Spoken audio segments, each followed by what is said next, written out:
speaking to the microphones for a second, just to make sure everything. Testing. All right. Welcome to the Slice and Spice podcast. I'm your host, Deco, with my co-host, Evie, and we are reviewing today Pulp Fiction, the classic. Tarantino's, I don't know, is it? I thought it's his first movie, but I'm assuming it's not his first movie. No, his first movie was. Hold on, I know his first movie. I watched his really, first movie too. really good with the fall information. Yeah. I think it's one of his first. It's around his right? His first one of the I want to say it's his third movie, but I am not sure. I know he had the one before. I forgot what it was called. Okay, his first one was Reservoir Dogs, which I also saw. Very, very good, interesting movie. His second one was Pulp Fiction. Okay. Yeah. Is his first movie similar to Pulp Fiction? His what? First movie similar? No, not at all. Not at all. It's the same style of Django? No, it's nothing. No, I don't think it's similar to any of his movies. Okay. In the first movie he has, Reservoir Dogs, he also plays around with time. You know how he like jumps from this time and this time and this time. Yeah. So he has a bit of because the first movie is basically a heist. Mm-hmm. But what makes it interesting is that he shows what happens. Things are happening before the heist, and things that happen after the heist. But he doesn't show the actual heist. Oh. Yeah, I think it's because it's like his first movie and he didn't have the budget for it. Yeah. But it makes it like it's a very interesting premise, and it turns out it's a good movie. Oh, okay. Anyways, so the movie is about. What is the movie about? I don't know. I was about to say, the movie talks about like a bunch of random story. Like they show a bunch of random, but yet somehow connected, separate plot lines that end up being connected to one another. Each one in their own way. Each one kind of showing us some sort of aspect to the story or giving us information that we didn't know, and they're not in chronological order. And it's very interesting. They all kind of like you kind of like the end. You're like, okay, this all ties up in the end, and everything starts to make sense. Yeah. I love this movie, like really. Okay, so like compared to Fight Club, whether you've heard about it before, when you hear the words Fight Club, you have a certain like connotation of like you have like some idea of what at least you think the movie is going to be about.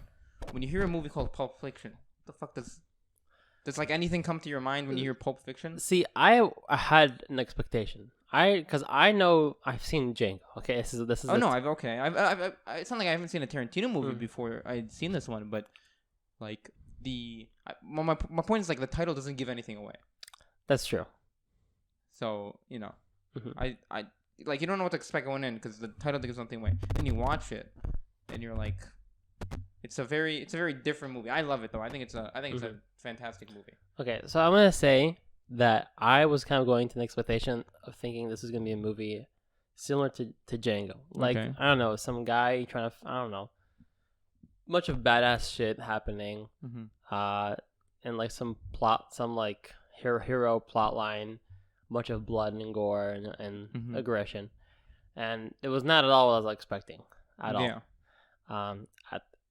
After I watched the movie, I was kind of fucked up. I was like, I don't know what to think about this. I didn't know. I was like, I don't know. I really don't know if I liked it at all. Wow, I'm a big fan of it. Because here's a big part of Pulp Fiction, and I think in general with Tarantino, which is one of the reasons I like him, is that it's very hard to see where the movie is going. Okay, I think especially with Pulp Fiction, right? Like for like the biggest example is I already forgot their names. The Vincent, Jules. So when Marcellus, Vincent, Butch. Shut up. When Vincent takes the woman to the Mia. Mia. Is that Marcel's wife? So they go to the dinner or whatever. Then they're dancing, blah blah blah. Then they go back to the house. Okay. And Vincent goes to the bathroom. He's like, all right, don't be a fucking idiot here. Just gonna have a glass of wine or whatever, and then you're gonna go home. And you think it's gonna be like an affair or like what's gonna happen here. Yeah. Instead, she just overdoses, and you're like, what the fuck? Yeah. Like when I saw that, I was like, this is like it happens. Like when that happens, I'm like, this is gonna be an interesting movie. Yeah. And then later, there's the whole thing with Butch and Marcella where they get into some horribly kinky, horrible like whatever the fuck that was, some sex dungeon shit. It just the movie is wild, and it's not anything you would be able to like when you want. You can't map out where the movie is going in your head, which I appreciate. Mm-hmm. It makes me like it a lot more. Because you don't like predictable plot lines, huh? To a certain extent, yeah. Mm-hmm. And you just have no idea what this movie. Yeah, that's true. It was a bunch of randomness. And the acting, I'd seen the movie a while ago, and I just saw like some clips, and like all of Samuel L. Jackson's, like all of his moments in the movie are just fucking gold. Oh yeah, just gold. That's true. It's just a great movie. Yeah, Samuel L. Jackson was a star player here. He was so good in it. Yeah. I thought so my experience in the movie was I was like, what the fuck? I watched it with my little brother. Mm-hmm. My little brother actually liked the movie. Yeah, let's go. And I was like really confused because I didn't understand what I watched. I didn't understand what was the point. Like what was the point of all this? I agree with you. I definitely, after I watched the movie, was like, I don't know what the point of what I just watched was, but I know I enjoyed it. That's I think that's the difference. See, yeah, I don't know. I don't know. It didn't really like intrigue me as much. Mm-hmm. I mean, I don't know what what the message is or any of the meaning is behind Pulp Fiction for them. Like, I don't really know what it is. See, that's the thing. I've done to prepare for this podcast. I did my fair bit of research. Okay. So obviously, I want to first go over the first thing, Pulp Fiction. What is pulp? What is pulp? There's two definitions to this. Wait, let me read this. Oh my God, he's so professional. So the one is one of them is this thing. I like things. A type of cheap paper comics were printed on. Pulp Fiction. Okay, that's the first one. And a second one, a soft and shapeless mass of matter. Okay. And there's a comment I found that basically both definitions are relevant to the movie. The first one being like I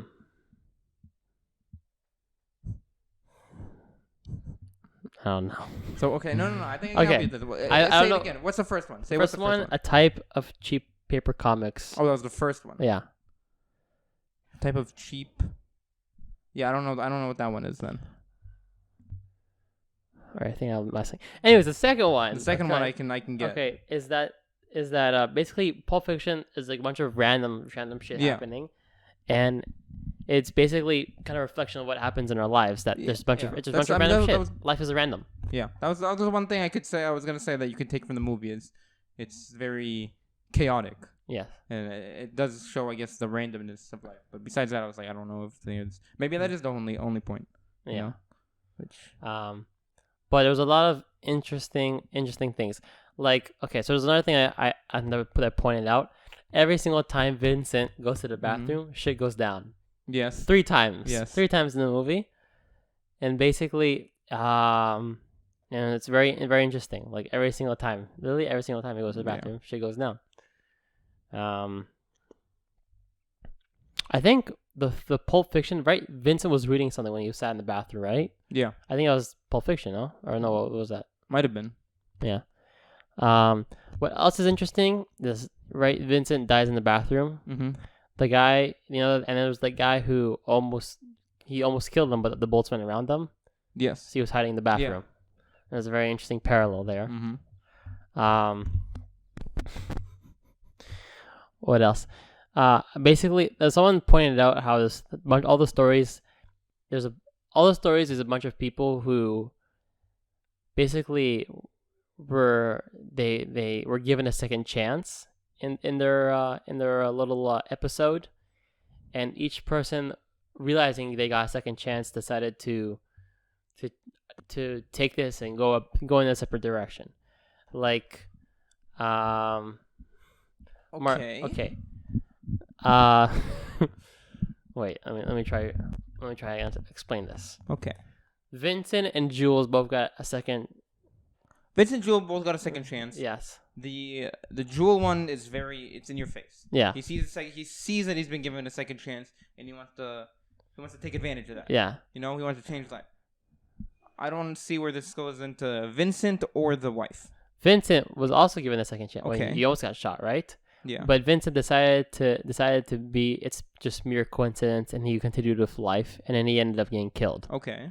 But who else? Butch was given a second chance, right? Because him and his saved Marcellus. Yeah, him and his beef, basically, like the fact Butch would have ended up being hunted for the rest of his life, but the fact that he chose to go and save Marcellus basically he redeemed himself. Yes. Each one was given like a chance of redemption. What about the wife? The wife. The wife was given a second chance, but we don't see her again. That's true. What other story was there? You can say the end. The robbers, they were given a second chance. Oh, exactly. And also the robbers are getting a second chance because Jules was actually just a pure coincidence decided to go good. Yeah. And then they were given a second chance. Basically, everyone was given a second chance, and the only person, basically in the end, Vincent was the only one who was kind of looking out for his own butt, kind of. Marcellus, Marcellus is also given a second. Marcellus was given a second chance, and he decides to take mercy on Butch, right? He doesn't. He says, "Okay, but he does, but I don't see how the two things are. I don't want to say connected because that sounds stupid. Because it's obviously connected. I don't know if it's connected. Okay, I'm just putting out shit, right? Okay. Marcellus decides he smashes the beef with Butch. Yeah, for the most part. Butch also forgives Marcellus and saves him. Yes. He did that. He did that literally that was. He could have for 100% just left and everything that would have been that. Yeah. But he decided to go save him. Right. That was him, that was pure him caring for another human being, which is interesting because at the beginning of the movie we show that he has no remorse for human life. Right, because he kills a dude. He kills a dude. Yeah. Yeah. And he ends up actually saving the man who tried to kill him, which is crazy. That's some crazy kindness. Jules decides to have mercy on the robbers. Yeah. The robbers, I mean, they I don't know, they leave or something. They continue on with their happy life. Mm-hmm. And Vincent's the only one. I don't know what Mia is in all this. Because she never appears again. Yeah, she never appears again. I think they mention her once or twice, but I think she does appear for a minute at some point. But maybe. I think. Can't remember, but she's not really in the rest of the movie. Yeah. Yes. So. And Vincent is just still, he's unchanged. Mm-hmm. Basically, I think the only character that doesn't really change his ways, to be honest. Yeah. And then he ends up dying. Maybe. I guess so. Yeah. I just feel like there's characters we don't really know if they changed. What? We don't know if, what's her name, the wife? Mia? We don't know if Mia changed. That's true. I don't think we can really say Marcellus changed. It's not that he changed. He definitely looks at shit different. What do you mean? He definitely changed. The way he acts towards Butch was completely different. But that's a change of character, no? I don't know, because I don't think anything you do changes who you are as a person. He can still be the same old dude, but you let him go because he saved his life. And even though he saves his life, he's never show your face in LA again. Yeah. You know? That's a lot better than. No, don't get me wrong. That's still a lot better. But I think it's still. I think him saying, "But don't show your face in LA." He's get out of. He's I won't hunt you, but he's get out of LA now and never come back. I think that shows that he is still the same guy. I think it's baby steps, okay? Because I think the same guy would have been fuck, dude, the man has a high prestige, really cares about his image. Mm-hmm. The dude knows he's been raped. Yeah. And he just let him go. Yeah. That's I don't think that's what the old Marcellus would do that. I don't know. I don't think we know enough about the character to say whether or not he changed. That's how I see it. Mm-hmm. But I don't. Great movie. Like, it's a movie I would easily rewatch. It's a very rewatchable movie, I think. It has some good ass scenes. It does. The acting is good. The dialogue is very realistic for the most part. It is. Except for, you know, there's some scenes where it is more theatrical when Samuel L. Jackson goes all, and the Lord says. But besides those parts, it's very, like, the dialogue is very realistic, and, like, it really threw me off. Because like, the beginning is like Vincent and Jules are just talking about, like, feet and stuff. Yeah. And they have this funny thing of, like, would you let your friend, you know, like, what is it, massage your feet or your girlfriend's feet or whatever they said? And he just, like, pauses. He's like, oh, fuck. It's just like, it seems like a real conversation. Yeah. And it's one Tarantino probably had, and that's why he put it in the movie. Because there's a whole thing how he has, like, a big foot fetish, so. Oh, yes. You know. That's true. That's a funny thing. But I mean, like, so it's a badass second movie for your career, I guess. Oh yeah, no, for sure. And also, he works with the same actors a lot. The male robber was in the first movie he did. Wolf is in the first movie he did. Samuel L. Jackson is in a few of his movies. Yeah. Uma Thurman, who plays Mia, does Kill Bill. Those two movies. Like, they're reoccurring actors a lot. He uses the same ones a lot. He uses what's his name? Leonardo DiCaprio, I think, is in. He's in a few things. He's in the last movie he made. I forgot what it's called. Something about Hollywood. Once Upon a Time in Hollywood. In Django. Django, right? Christopher Waltz is. I don't know who that is. You do. It's the guy who helps Django. Oh, the German dude. Yeah, he's also in Inglourious Bastards. Oh, yeah. I heard he plays the evil guy there. Yes, he does. Which is interesting. The duality of the thing. He was like a real. If I remember correctly, I read somewhere he was like really crucial to Tarantino because of the fact that he can speak. It's like French, German, and English. Wow. Because he needed that for Inglourious Bastards, for example, he needed that. And I think at some point he thought he was either going to have to change, like rewrite part of the movie, or just he's like, well, I might not ever be able to do this. Because he just couldn't find an actor who could do all the things he needed. And then he found Christopher Waltz. Wow. Yeah. What a luck, pure luck. Yeah. So, and Samuel L. Jackson is also in a lot of his movies. Oh, yeah. He's amazing. Samuel Jackson had quite the act. You know what's interesting? You know the verse that Samuel Jackson recites in the movie is not the actual verse. Is it a lot different, the actual one? It's a lot. It's a bit changed. Apparently, the actual verse first of all is a lot shorter. Really, it's shorter. Okay. It's a lot. Yeah, it's a lot shorter. And the verse that he recites is from some sort of play or movie that was written. Probably some other reference to something, you know. And I have heard something about like this theory of how the whole thing, right? Samuel Jackson, he would use that verse. Basically, he would use the verse of God as an excuse to shoot down people. Yes. And it was kind of, and it's even more ironic the fact that the verse itself is a corrupted verse. Ah, okay. I see what you mean. He didn't take he used a essentially fake verse to justify it. Yeah. Okay, I see what you mean. And kind of like the fact, and in the end, he was like, okay, God just he like takes a second look at the verse and he sees it in a different way, in a different light, and takes it seriously, and then he reforms himself. Yeah, I mean, he says it's just some shit I used to say when I shot people. So. Yeah. Do you know Ezekiel 20:17-25? Say what one more time? Just a great movie. Oh my god, yeah.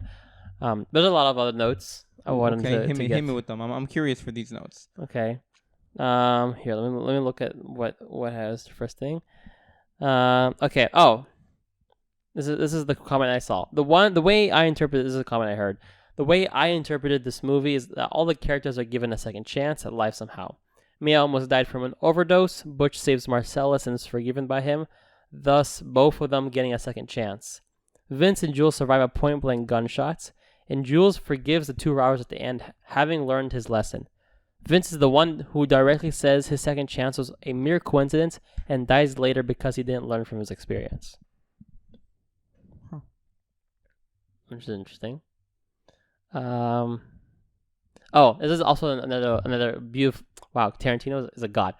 All right, is that an interesting thing when Vincent is talking to the guy called Paul at the bar? Okay. He says when he takes out Mia that it's not a date, that he's gonna mind his own business, chew with his mouth closed, and laugh at her jokes. Mm-hmm. And then at dinner, he intrudes by asking about the whole Tony Rocky horror foot massage thing, and then which is not minding his own business. Apparently he doesn't chew with his mouth closed. He actually talks with his mouth full, mm-hmm. and then promises Mia that he won't laugh at her own old corny joke. Just beautiful parallels there. Beautiful parallels. Another one, when Butch went back to save Marcellus, he went back to save Marcellus because he remembered the story of his father and Captain Kuntz, which is that was hilarious. The whole thing with the backstory. Oh my god, I forgot about that. Like, what the fuck? First of all, the transition to the scene was ajar. Yeah, no, everything about that was like... I was like, what the hell am I watching? And then it cuts to Butch, and I'm like, okay. First of all, that was also the actor from... He's in a few things. Now you see me?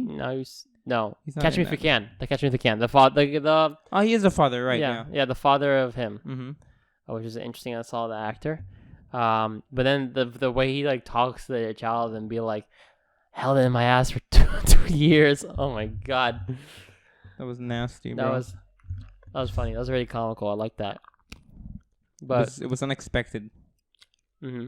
Just the whole movie is just chaotic. It's chaotic. It's like a great way to describe the movie. Yeah. Also, I never understood the part with that like taxi driver that drove Butch, and she was all like, what does it feel like to kill a man? Yeah. I don't know. I think maybe it's to show like how most people, once learning they killed the man, would have some sort of reaction. His reaction is, "Can I have a cigarette?" Mm-hmm. You know, it's not. He doesn't seem moved by it at all. Yeah. Maybe it's that. That's true. The movie's interesting. It keeps you on your toes. A lot of the scenes are very long. Like, for example, when Butch enters the apartment, and you expect something like some shit to go up, and then it just like you all this climax, and he enters the apartment, and there's nothing. Yeah. And then there's a lot of that. I feel like. Also, when they shoot the kid Marvin. Oh yeah. Oh my god, that is so funny. But it's just so like, what the fuck? It's just he just accidentally shoots the guy. Yeah. Blows up his head. Just great. It just great. I love the movie. Love it. Mm-hmm. There's another interesting things. Okay, so the reason someone said the reason that Butch went to save Marcellus is because he remembered the story of his father and Captain Kuntz at the prisoner of war camps, and how when you're in a situation like that, you take on certain responsibilities. What was also really interesting, I noted to myself, is the fact that a lot of the movie there was no soundtrack or music playing. It was very just eerie, quiet, silent. Usually in the movies, you always have you usually have soundtracks a lot. There was, I think, only the beginning. Really, only like the beginning of shit, you have a soundtrack, and that's it. And then for the rest of the thing, it's just quiet. Just quiet. Yeah. Well, I think that's probably also for just it's a more realistic representation of life too. Yeah, exactly. In life, you don't have fucking music blaring. That's true. You don't have some sad music when something's happening. You know. Yeah. That's true. Okay, there's a point here that you talked about.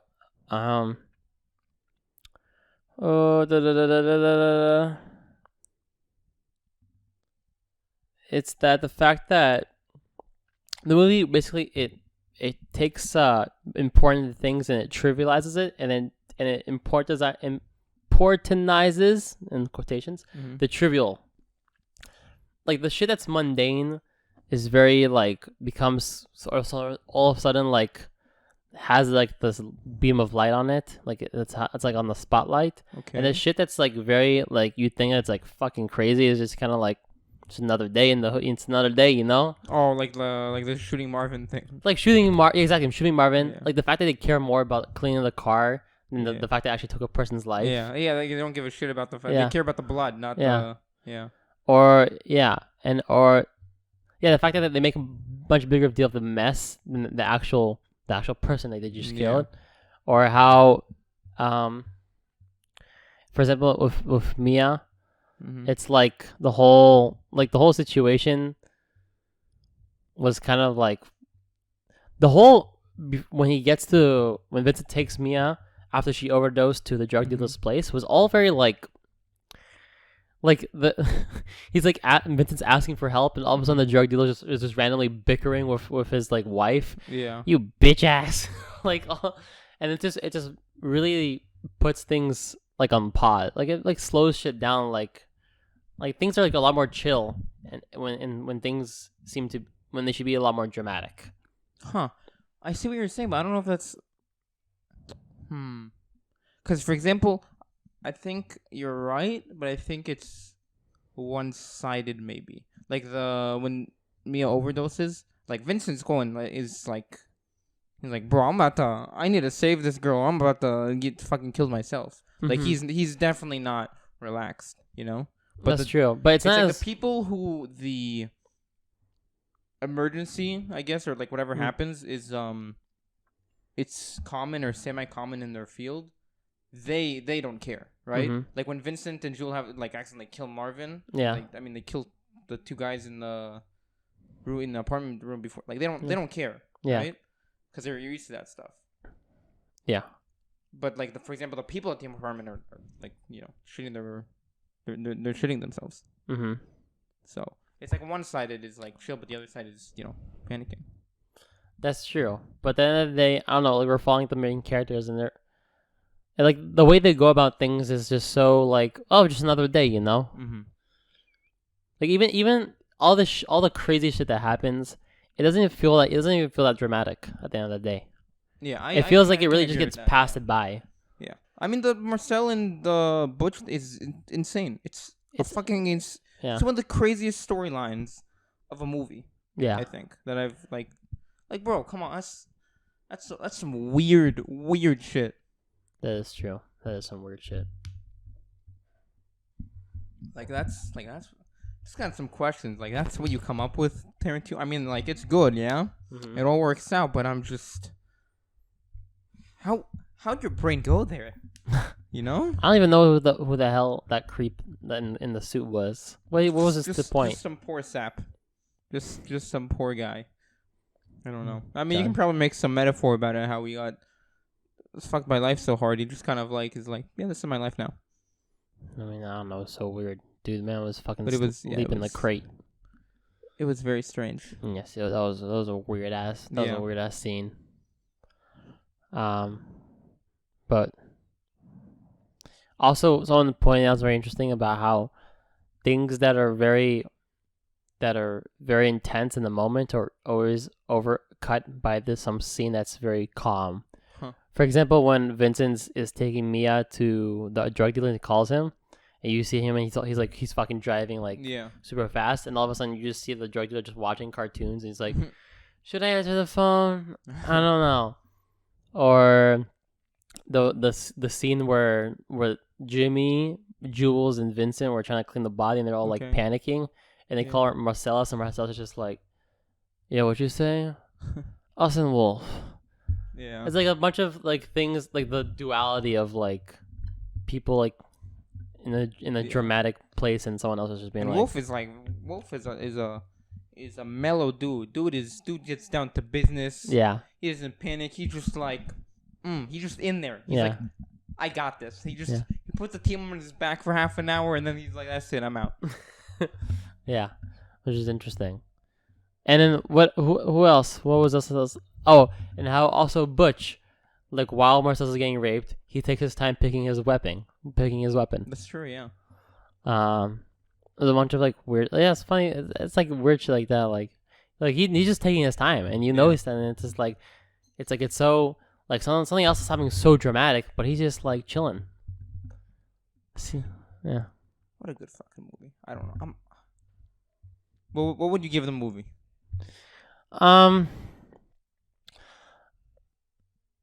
I think after reading about all these like meanings and breakdowns, I don't know, bro. I say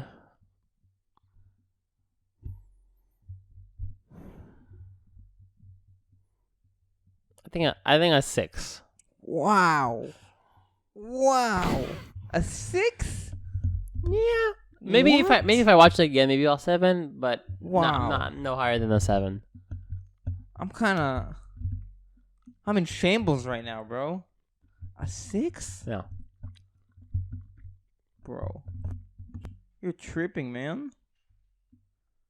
This movie is fire, bro. All right, what did you give it, bro? At least a 9. Really? At least a 9 out of 10. I'm thinking I don't think it deserves the 10 out of 10, but it's easily a 9 out of 10. A 9? Wow. Yeah. Okay. Interesting.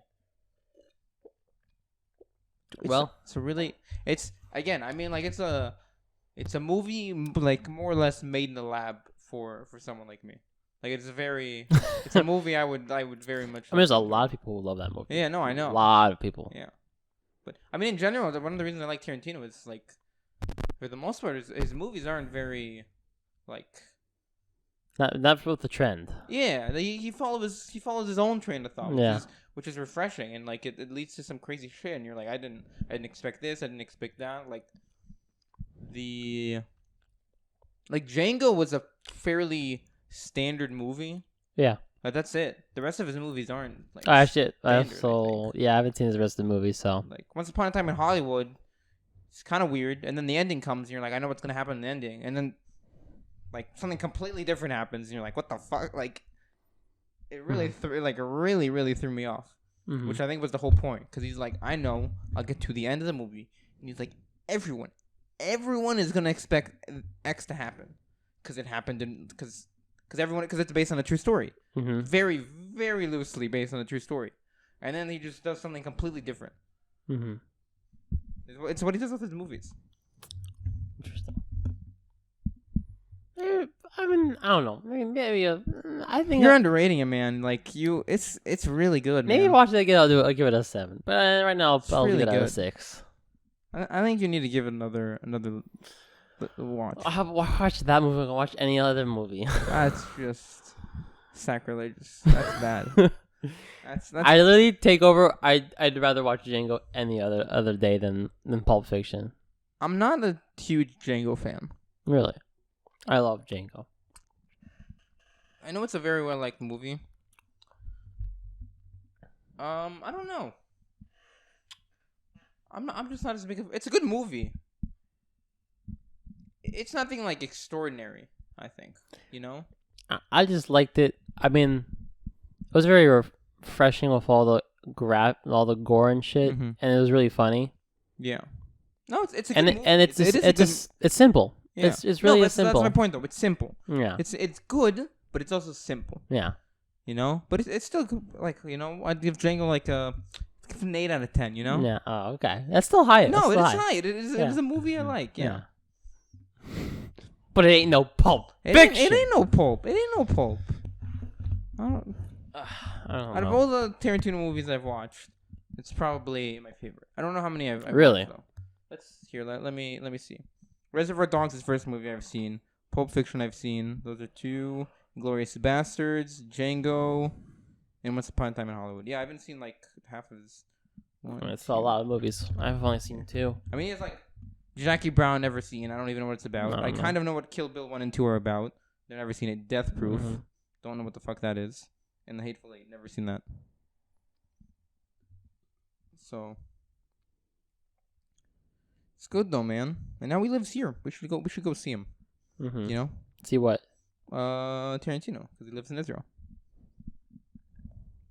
Tarantino, he lives in Israel. He lives in Tel Aviv. We should see him. Yeah, exactly. You know, go knock on his door. Go say hi. Oh, okay. He's married to some Israeli chick I know. To some politician's daughter.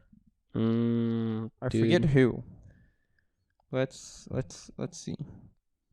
He is spouse Daniela Pick. Oh, don't know who that is. I don't know. All right. What you looking at? A few more things I want to say about this movie before. Which is cool. Jules, and in the beginning, takes 2 lives in the beginning of the movie, and then he spares 2 lives at the end. Mm-hmm. Which is a nice little parallel. And what else?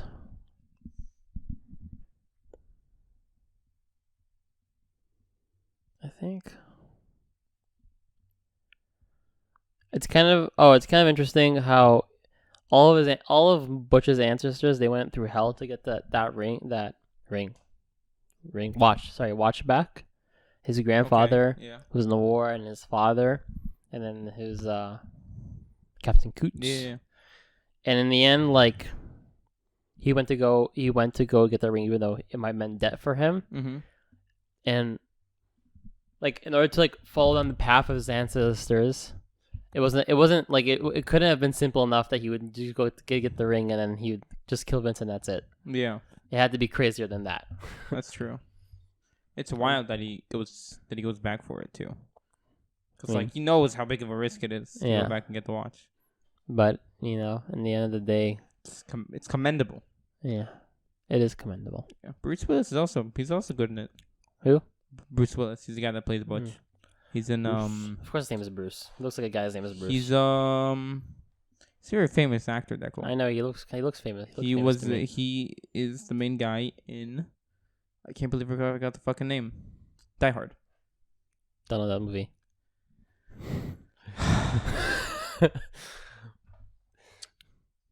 Another really, really good movie. Okay. Just a badass movie, but like a good one. It's a good badass movie. No, we also have to see Internals. Or have you seen it already without us? Yeah. Alright, I saw it with Rafa. Yeah. You saw it already? Yeah, I saw it. I saw it with Rafa. It's good. Not amazing, but it's good. If you saw it without me. I'm here. We invited you. I don't remember what happened, but you were definitely invited. Maybe I couldn't. I said I couldn't. Yeah, you probably just said you couldn't. Yeah, and what was your excuse? I'm gonna watch it without him, huh? Cruel. Yeah, cruel. I thought you knew we watched it without you. No, he has never told me you went to watch Internals. Bro, I feel like you're tripping. You said you and Alpha, I remember, did something, but then you told me you ended up watching a different movie instead. What? You are. All right, we'll talk about this afterwards. But Jon Snow was in it, and Robb Stark is in it, and all I'll say is this: Jon Snow seems to have a future in the MCU. Let's go. Unclear what it is at this point, but let's go. Okay. And apparently, Harry Styles is now part of the MCU. Threw me for a loop, I'm not gonna lie. He's like a post-credit scene. Just like, what the fuck? It's very it was very strange. I didn't expect that part. Tough. Interesting. Yeah. I'm probably never gonna watch the movie, to be honest. It's not a must. It's not an amazing movie. It's fine. It's fine. Compared to the characters themselves are not very okay. Like, oh, by the way, you know what's funny? One of the main character, who's a girl, her name is Cersei, and the other, well, there's a few main characters, but it's funny to me because one of the other main characters is Robb Stark. I thought it was funny. Yeah. But like the woman Cersei is like the big part of the movie. Like I don't feel like her character. Like I feel like the characters, a lot of them, they didn't build out enough. Like their personalities and stuff, and it was hard to like. You weren't very invested in them, and also the ending is kind of confusing. You're like, I need a PhD in magical studies or some. I need to go to like a Harry Potter school for 4 years to understand the end a little bit better. Interesting. But Jon Snow was in the MCU, and that's all I care about, baby. Not worth the watch? No, I wouldn't say it's worth the watch. I don't know. I'm conflicted. It's on the border. I'm not sure. Well, what did I think about it? I think we had similar opinions. Oh, okay. Yeah. Okay. He was like, it's kind of fine. Ending is kind of confusing. Okay. Interesting. Yeah. But I mean, it was like before it. Like let me check. Like I know not the audience review, the critic review for it was really high. Was like no, it was like dog low. shit. Oh, that was yeah, it was low. I was like, what the hell is this movie? It had some. Really bad we reviews. Talked about this. It has a 47. Damn. Like it is not the audience score is 80. The critic score is 47. It is much closer to an 80 than it is a 47. Mm-hmm. I don't. Critics, am I right? Bro, they tripping. They come on. They just don't get it right usually. I'm sorry. They're bad. They're bad. At their the job. Critics don't know what they're doing. Okay. How hard is it to be a critic? God, it's almost like people have their own opinions. All right, you wanna move on to some interesting thoughts? Yes. Damn, bro.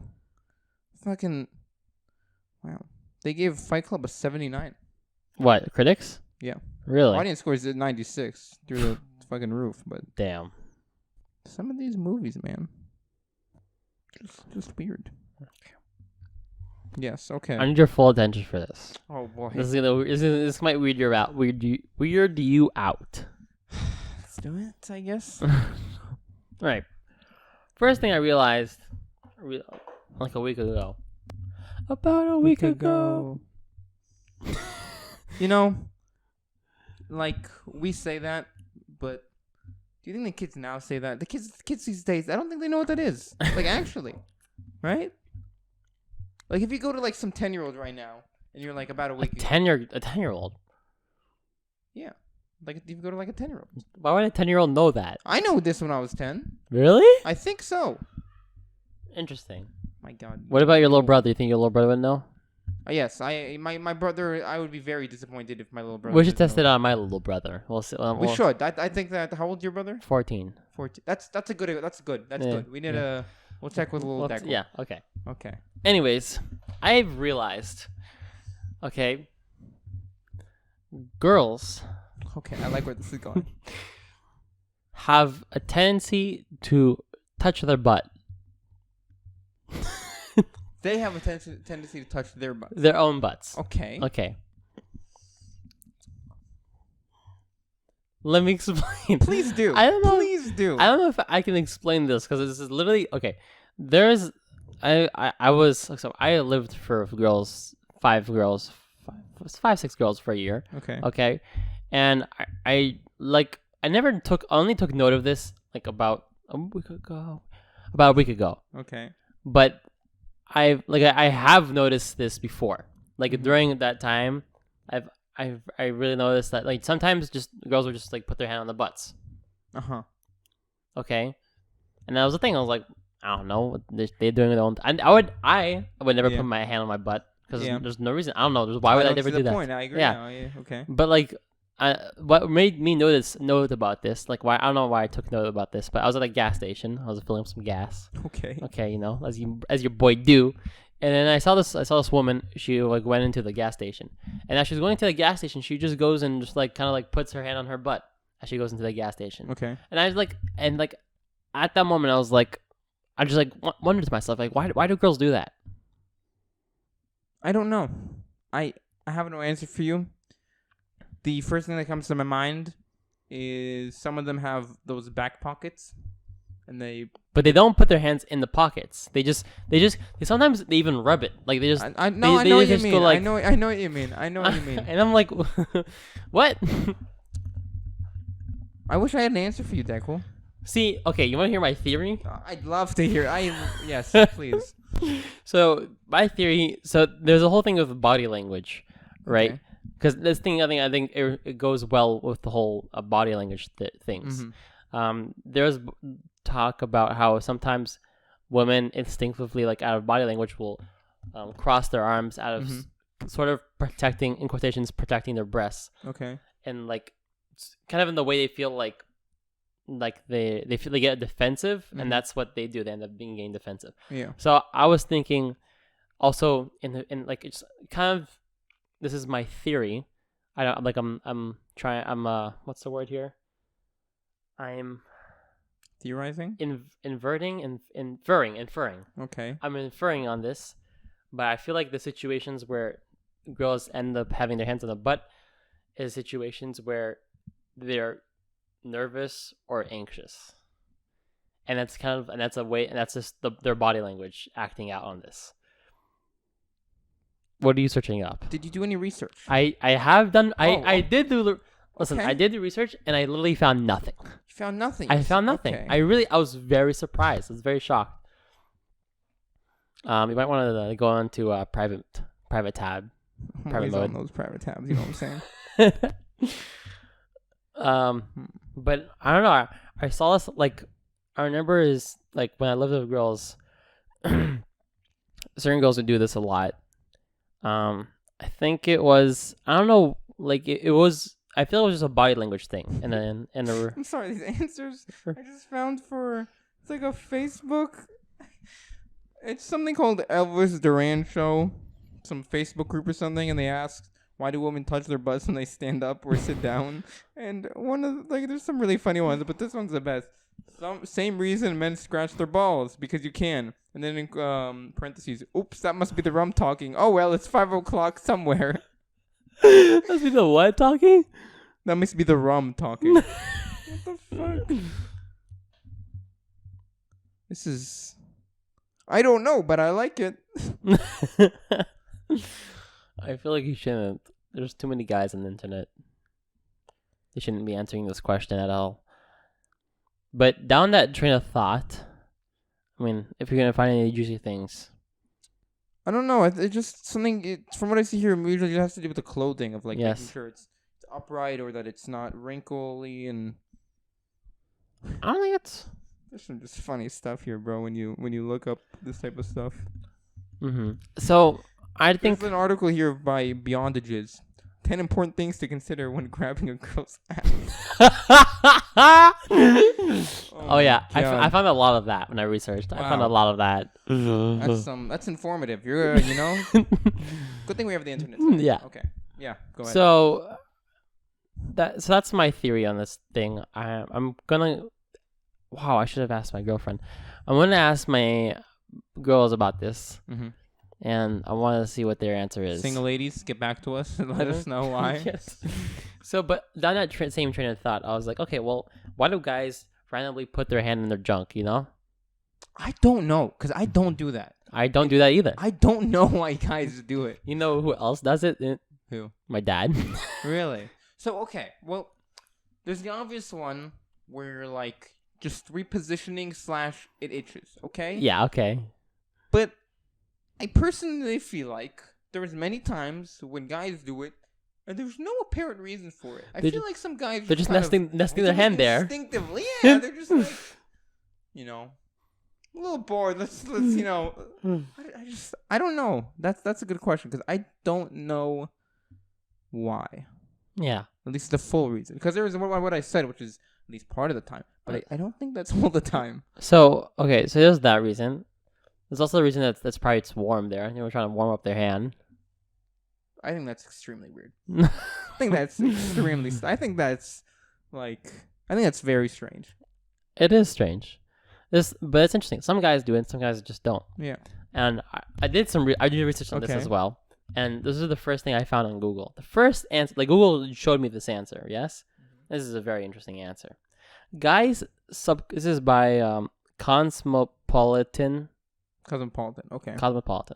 Guys subconsciously shove their hands in their pants when they relax because it makes them feel more at ease with their essential organ that is out of harm's way by protecting their crown jewels from any potential flying remotes or unwanted cat paws. Okay, this is also cosmopolitan. Let's just say that. Men apparently feel like they can chill out more. I don't know how much I think that's bull crap. I also feel like that's bull crap. I don't know. It's just really weird. It is strange. I've never gotten it. Like, I just don't get I just don't get it. Like if I would do that, I'd be like, I gotta go wash my hands now. Yeah. I just feel I'd feel dirty. Yeah. I've done it before just to be like, what am I missing out on? Like what am I missing out on? And it's just like there's like nothing. There's nothing. Like what's the point of this? It's very uncomfortable there. Why would I want my hand to be there? Exactly. It's like another great question. I don't know, but I guess it's the boys' equivalent though. The men equivalent to the. I don't think it's the boys' equivalent. I mean, it's sort of a boys' equivalent. I mean, what other equivalent would there be? Like it's the closest thing I think. Girls touching their pussies. I don't think touching your butt and touching your balls is the same. I think no. I'm saying in this context, I think is the same because I think. Oh, okay. Just like an instinctual thing that both genders do, and there might not be any like, at least. But it's not acceptable in public to do in public, like for the touching your balls. But the girl putting your hand in your butt. No, people do it. People don't really care. Right? People just kind of shove it down there and just they're like, I'm, setting things straight. You're just like, good day to you too, sir. Who do you see in public? Maybe some bums or something. Not people of like actual. I don't know. Who do you see sticking their hands down their pants? I feel like I've seen it. Yeah. I feel like so. it's either teenagers that don't give a shit. It is definitely usually teenagers. Yeah. You don't see any grown men fucking putting their hands. No, probably no. You don't. I don't know though. Strange. I don't get it. It is strange. Maybe for like the the younger men out there, it's like some weird power play type shit. Oh, you want this? You put it no. You put it down there and then you look at some other man. You're like, yeah. Let's see you do this. Establishing dominance. Maybe that's the whole point. Who's the top dog? Who's the boss? Exactly. Who's the alpha? Mm-hmm. Can you hold your balls? No. Can you hold your balls and stare at a man? It's like, no, in a platonic way. Yeah. So I guess it's So there's two mysteries now. Huh? There's two mysteries now. I guess so. I guess so. I think I have to do my research on this one. I'm gonna have to really go. I have to go in depth, and I'm gonna ask some real people. Get some real. Need to get a survey going. Do my my social experiment. Yes. Whoa. Wait. You know what you should do? You should do it in front of another man and be like, "What do you feel when I look into your eyes? Do you feel like there is a shift in power?"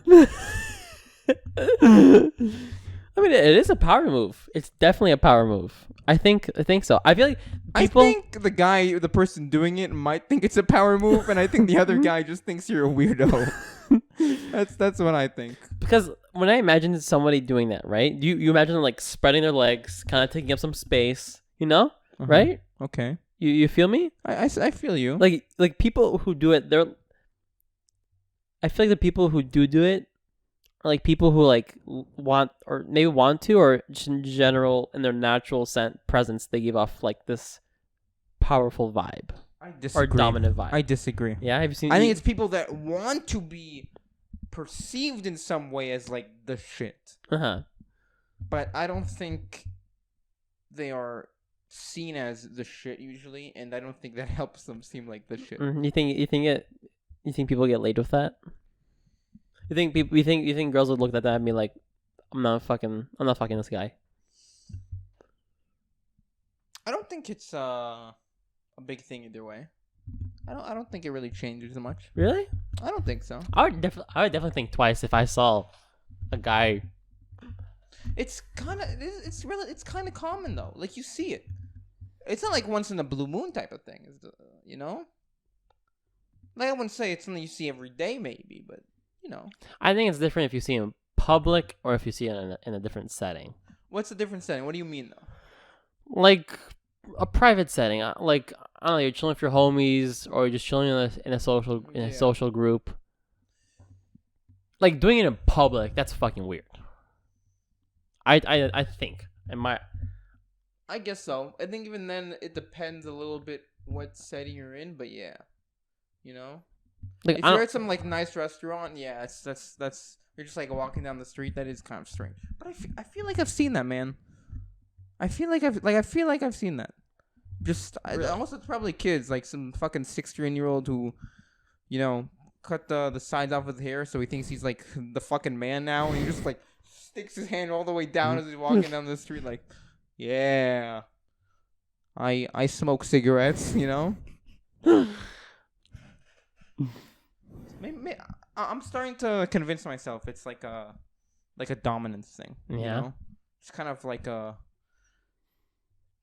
person doing it is trying to feel like a badass, you know. And we have a lot of those who, for some reason, you know, feel a need to make you think, you know, I'm a badass. People we know or people in general? People in general. You know, the Arasim. All those. Even Arasim, I haven't seen the Arasim stick their hand in their pants. Really? That's the first group of people I think of when I think of that stuff. I'm trying to think of when I was in the Fakim if I saw people stick down their hands, down their pants. I don't know. Maybe we need like a professional psychologist. You know? No, we haven't seen anyone. Or actually, no, I take that back. I think I've definitely seen some folks do it. Come on. That's not what you have. But maybe it's because, like, I'm trying to think about it. And I think the reason I really can't think of a specific thing is because maybe it is such a natural thing that I kind of like brush over it. You know, it is kind of natural. But every once in a while, you catch yourself thinking, why is this man doing that? Yeah. But it is seen as fairly natural, I think. Such a weird thing. It's just strange, though. Such a weird occurrence. I don't know. We're going into my other notes. Okay. I don't know if I...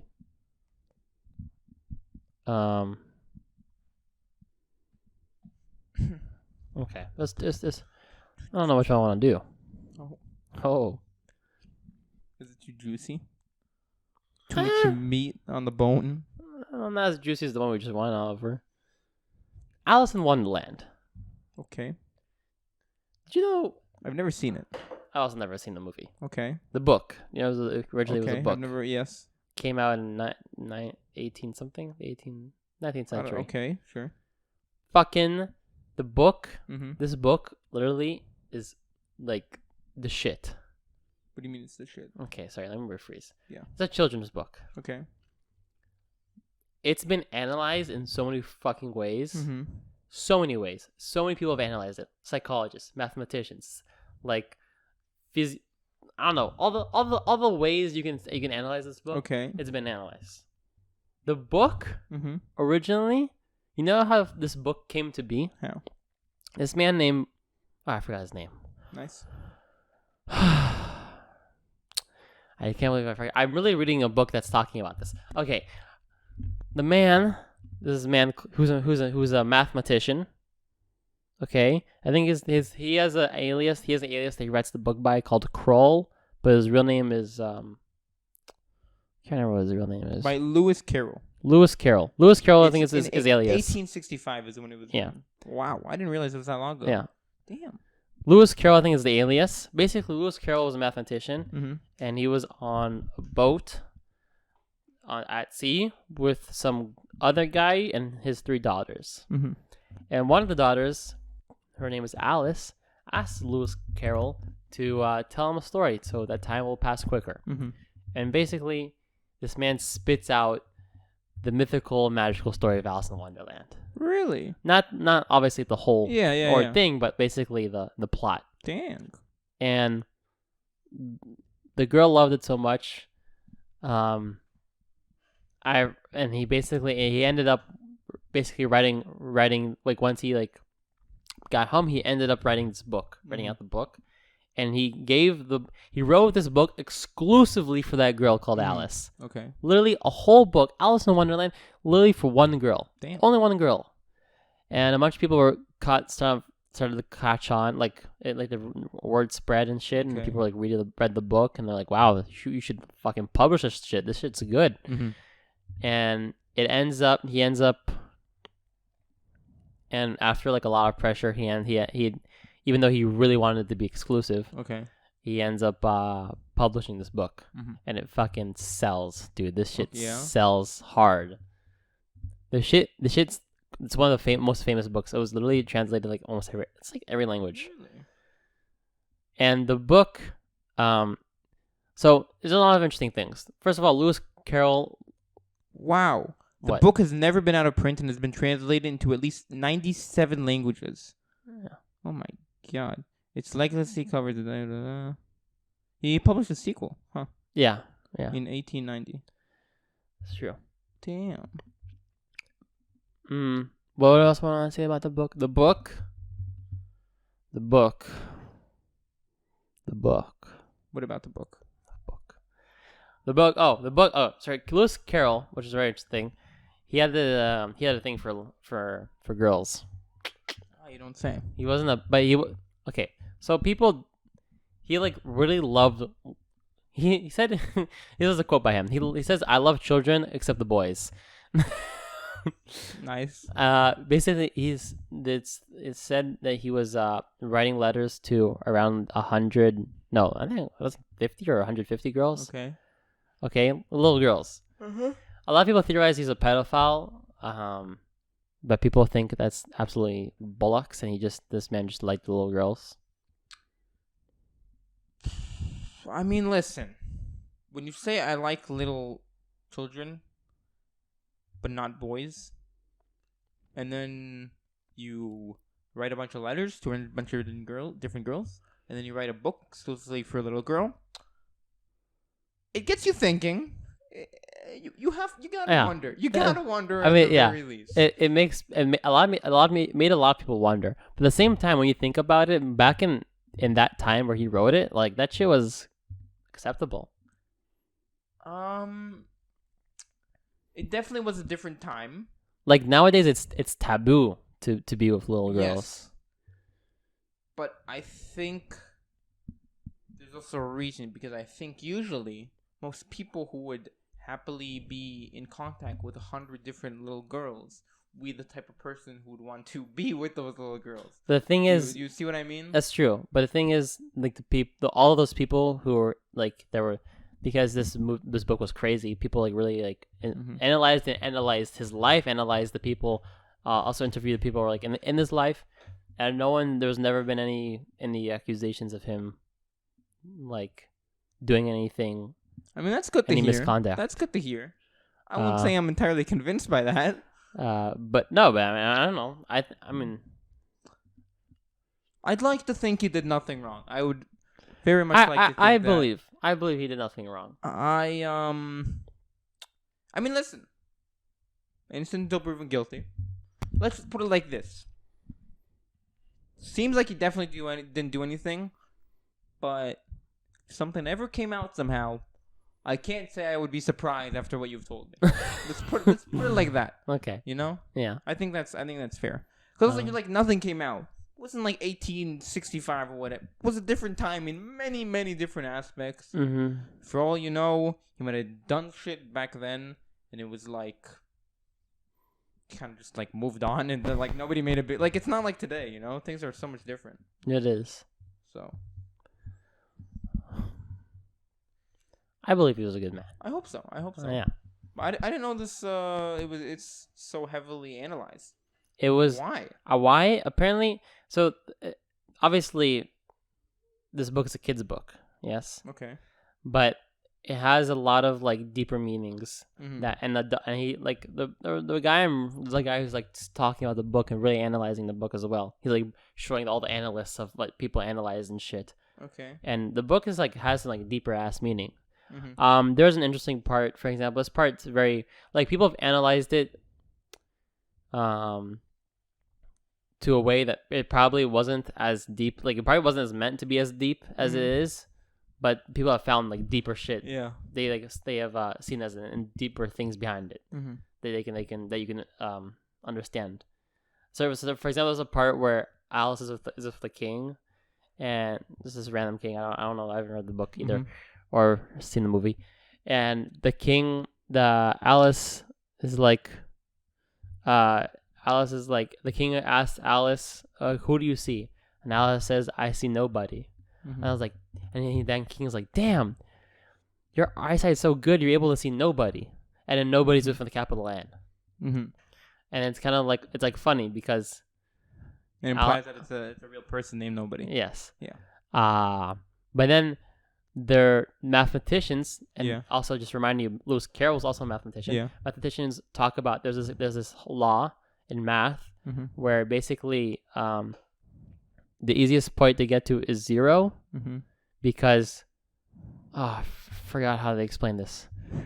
But basically, there's like this law that the smaller when you look to the distance, the smaller shit gets, the harder it is for you to see it. Yeah. Right. True. But once it hits 0, it's like infinity or something. Everything after 0 is still technically 0 to you. Is that what you mean? No. Bro, I can't explain this well. I don't know what the point is. I have a different question for you though, relating to this. Yes, okay. What do you think of the whole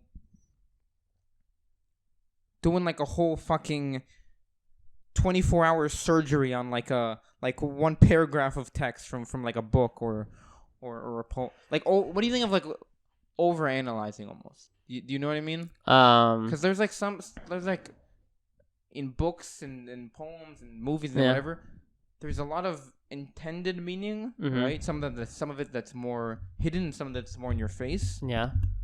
And then sometimes people quite obviously like find their own meaning in the stuff, right? Yeah. That the person had no intention of, and it's like, oh, this person, I don't know, like the drapes were red to fucking symbolize violence or some shit or blood, and the author's like, no, they were just red, and then the reader's like, no, it's because of this. Like, what do you think of that? I believe, as an artist and an author or whatever you were, when someone tries to ask what the meaning behind your work is, I don't think you should ever give the answer. You're one of those. I do. I think there's, because you can say you can overanalyze something, right? You can analyze things that maybe the author never really meant to put in there. But at the end of the day, like, I don't know, the meaning you create of work should, like, beauty is in the eye of the beholder. Like, the meaning you give to some sort of work that you see I think is in your own eyes. And if you get to like learn something or take something away that maybe the author didn't intend it, I think it's even better. Like, I think that's like, I don't know, if something like hits you, and it's like, it's not even the fact, that's not even what, like, you can even talk about Pulp Fiction like in this way. Pulp Fiction, there's no Tarantino never explained what Pulp Fiction was. No, he didn't explain it. I don't think he ever did. Okay. There was never any explanation. There's no, I don't think there's any explanation because he never explained it. Yeah. But as you see, everyone's trying to crack their own code at like what this thing is and try to take from what there is. And there's a lot of different. I mean, I saw like a few videos, and there's a lot of different interpretations of it. I mean, not very different. They're all around the same thing, but they're still each person has their own take and their own perspective on it. I think it's very refreshing and very interesting that each person they take their own thing from it. And I think it's very, when we look at art in general, I think it's very important. I think I like art. I think it's very words. Words are hard. Yeah, words are hard. I think it's very nice. It's good. That's good. Yeah. That's good. I don't know. I'm a little conflicted. I think it's very nice when you're able to, because at the end of the day, you're gonna live your life, and you're gonna, maybe some sort of value or some sort of thing that you saw in art will like carry on with you. And you might see something that you overanalyze, but you still saw it and it still continues with you. I think it's beautiful. I don't know. I'm conflicted about this stuff. Cause I feel like sometimes it resorts to the overanalyzing ends up being just that. Like you're overanalyzing it. It's not as deep as you think. Like you're pretty much just like uttering bullshit at this point, you know? So I don't know. That's why sometimes I'm like, the analyzing stuff gets me a little like, I get a little tired of it. Cause I'm like, sometimes I feel like, you know, it's like you don't really know. Like I just feel like there's some stuff that is probably like the way it's analyzed or whatever people think is like so far from what the author intended or was trying to show that I'm like, I just can't get down with it. I'm like it's something so far from what the author tried to make it I just see it as like not as like the eye of the beholder. I just see it as like your interpretation is just wrong. But I know that it's for the most part not a. I don't think it's a very popular like thought process that there's like basically it's like I think there's such thing as interpreting art the wrong way. Yeah. Mm-hmm. That's why you're not an artist, you bitch.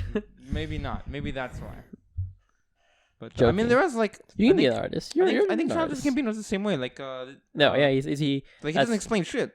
Yeah, actually, when I was this is America, he was like this fight. Like they had a bunch of interviews. He's like, I'm just gonna like, you guys can figure it out for yourself. That's when I said that like I believe people should interpret the way their own way. I was literally thinking about that example of Childish Gambino just being like, just interpret the way you want to interpret it. But I think what you said of like over interpreting, I think as long as an interpretation makes sense and it has some sort of basis, I think it's fine, even if it's not what the author intended. I mean, there's definitely I definitely think there's room to go past what the author might have intended. You know, I don't think it's narrow, but I think sometimes it's a little too wide. I guess like they go a little too crazy.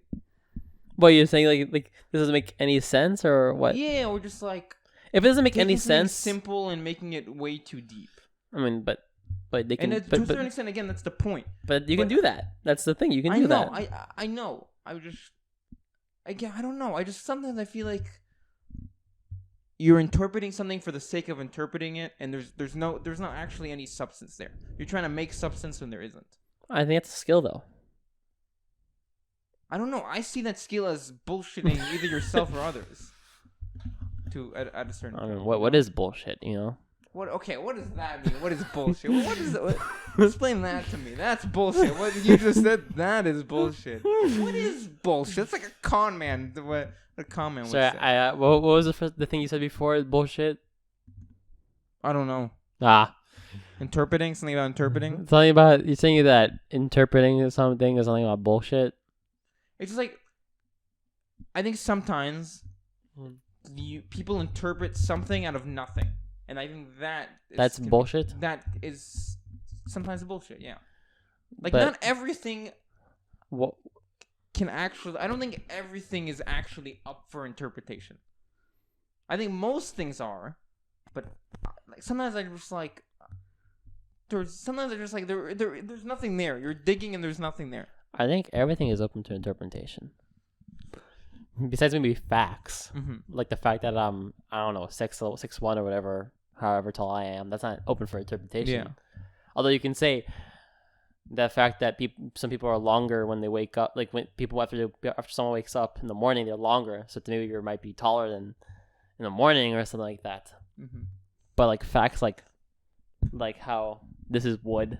Yeah, it's a fact. I don't know. I don't think you can interpret that, but like I feel like there's things that can be interpreted. Mm-hmm. I don't know, like your behavior or your actions. What the fuck was that? Well, no, definitely. Did you just like I had like a little burp pickup thing? I don't know. It's sexy. I think my opinion is a little weird because it's not like that. I'm like somewhere in the. I'm not all the way there where like everything can be interpreted, but I'm definitely not like you can only interpret what the artist intended. I'm like somewhere in the middle of that. But you think the comments I read was overinterpretation about the Pulp Fiction? No, I don't think so. Mm-hmm. No. But, what about last movie? It is something because you know me. I'm a very skeptical guy, and I like, my first reaction to most things is to be like, "That's wrong" and "That's bullshit." Mm-hmm. Critical thinker. Yeah, I don't even know. I don't know if critical thinking is even the right word. Like, I don't think it's necessarily a good thing when it's just like you're necessarily like. That's cap. I think it's all wrong. Yeah, that's who you are. That's what you are. And you think it's like I think it's all wrong. That is all wrong. Well, I think you're cap. I think you're full. You think I'm cap? No, I think that's what you're saying. You know. Kind of. I don't know. Like it's my first instinct. Like when a lot of times when I hear interpretations and stuff, my first instinct is to be like this. Like what the fuck is this guy on? That's not like what. Like seriously. All right, I'm gonna do a little. But I'm gonna go. Okay, never. Okay, after this. That's wrong and that's not true. I think a big reason for that is like in school when you read a fucking book and then want to spend 3 hours on one chapter and you're like, shut the fuck up. Like, let's just continue. I think that's why I have, because I do like the deeper meanings and interpretation to a certain extent. So I think school English and language arts just gives me a little PTSD. Periodic PTSD for that type of stuff. Okay. I can get down with that. I was gonna ask you something, but what were you gonna say? All right, this is a stretch, okay? But after what you just said, I think it's probably very not the case. Okay. So, you said you had a problem with some interpretations of art, and maybe when they seem very far fetched. Yeah. Now, humans are a piece of art. Would you agree with me? No. Okay. Well, I guess we can have this conversation. Expand. Okay. Again, it's the same thing. Try not to dismiss things out of hand. What do you mean by humans are art? They're like, you can interpret people in different ways. There's this art that you experience, right? Okay. Each person experiences it in a different way. You experience people. Each person experiences one person in a different way, right? Yes. Very correct. True. And each person can make their own interpretation about this person. Okay, true. Right? Yeah. So, I don't know where I was going with this. Okay, I feel like I see what you're saying, and I would still say no. I don't think people are art. Okay, but maybe not art, but the fact that you can have interpretations of people. People are definitely people as a whole is something that is up for interpretation. Yes. That is, I agree with that 100%. Do you think people can be overanalyzed? Yes, definitely. I mean, really? People make fun of it. There's a whole armchair psychologist thing. People are like armchair psychologists. And, well, because of this and this and this. This is why I act like that. And really, they don't know what the fuck they're talking about, you know? But you don't think, like... I watched a Jordan Peterson video once, so I basically have a PhD in psychology. You're like, no, you don't. You don't know what you're talking about. But, like, do you not think that there's a lot of instances where you can kind of don't you think people's behavior, it's all because there's a reason for everything? I guess so. I mean, yeah. I mean, everything someone does has a reason for. That's true. Yeah. But what's that was my ask. That was my question. Okay. I just feel like if you believe in that, then like the same can go for, you can overanalyze people as well. Mm-hmm. And you can definitely overanalyze people, yeah. And then when I say overanalyze, I don't think it's analyzing too much. I think it's just like analyzing just a lot more than the usual. When I mean overanalyze, what I think of when I think of overanalyzing is you essentially end up analyzing wrong. Oh, okay. Usually. You know, you're in too deep. You don't know what the fuck you're talking about, kind of thing. Okay. But you know what you were saying before about how he made up the story on the boat. Mm-hmm. Percy Jackson is the same thing. Really? The first book was so Percy Jackson, everyone there, they have ADHD and dyslexia and all shit like that. Who? Where? In all the demigods in the Percy Jackson universe. Yeah. Because it's it makes them more. It's because of how they're all technically warriors because they're demigods, and the fact that they have ADHD and stuff makes them more fit for battle. Blah blah blah blah blah. Mm-hmm. Anyways, his son, the Arthur's son, Rick Riordan, his son has ADHD and dyslexia, and it was a week straight where he made up a bedtime story for him, which was the first Percy Jackson book. Really? Yeah, so that's what it's based on. Wow. Yeah. Now my dude's published 20 books. Crazy. Yeah. Crazy. Hey, would you give a little flicker of the computer to see how much time we're going? What did I do? Why does it look? No, that's fine. An hour and 20. An hour and 20. All right, this is where we end off here. Yes, sir. I have a 20-inch penis. Go follow me on Twitter. Wow. Probably do a lot of exploring down there with your hands, don't you? My hand, I don't even stop at the beginning. That's why you don't go. That's why you don't go down there. It's just too big. You can't. Yeah, if I want to go down, I have to go down my pants. And you got to use both hands. Yeah, you know. It's a big mission. You know, sometimes I think about the fact that one day I might. Your dick is 20 inches. Also that as well. Yeah. I think about the off chance that one day I'll die, and then my I got tough news for you, kid. Not. There's no off chance. No, like if I die early. Okay. Okay. The off chance I die early. I don't want to be the one to tell you this, but on the off chance I die early, okay. Right? And all of a sudden, people or like friends, family, they're digging up on the shit I have left, and they find this podcast, and they're like, "What the fuck was wrong with it?" Like, well, I wonder if their reaction will be like, "No, let's listen to this shit," or let's just like ignore that it exists. That's a good point. I don't know.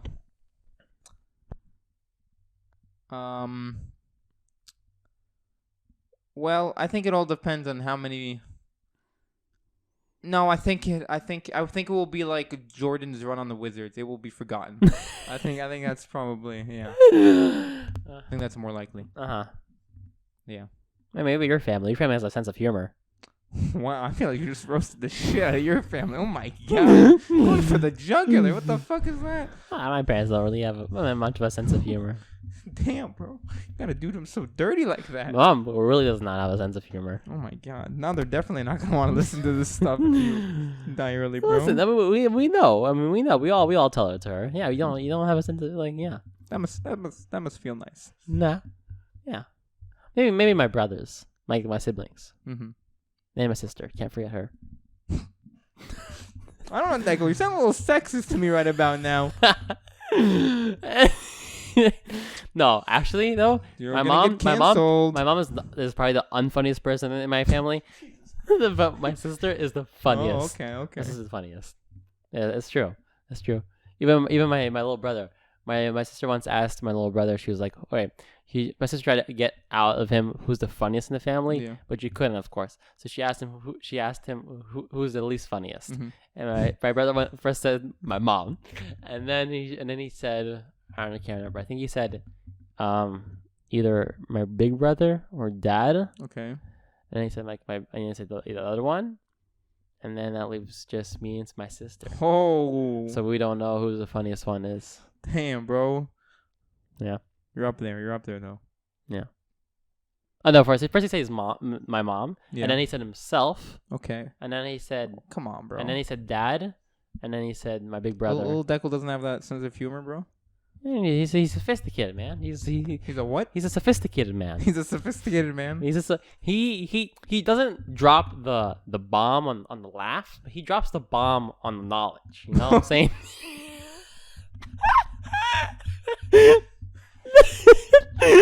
Yeah, preach, brother, preach. Oh, that's what I'm saying. Like, because my brother is kind of like sort of kept to himself, you know, he kind of, so in order to like get him into like in a funny mood, you need to get into a certain mood, you know. Okay. Like it's like a certain mood, you know. It's not an ongoing thing. But when sometimes he acts funny. Knowledge bomb, boy, that's rich. I mean, man's fucking educating himself.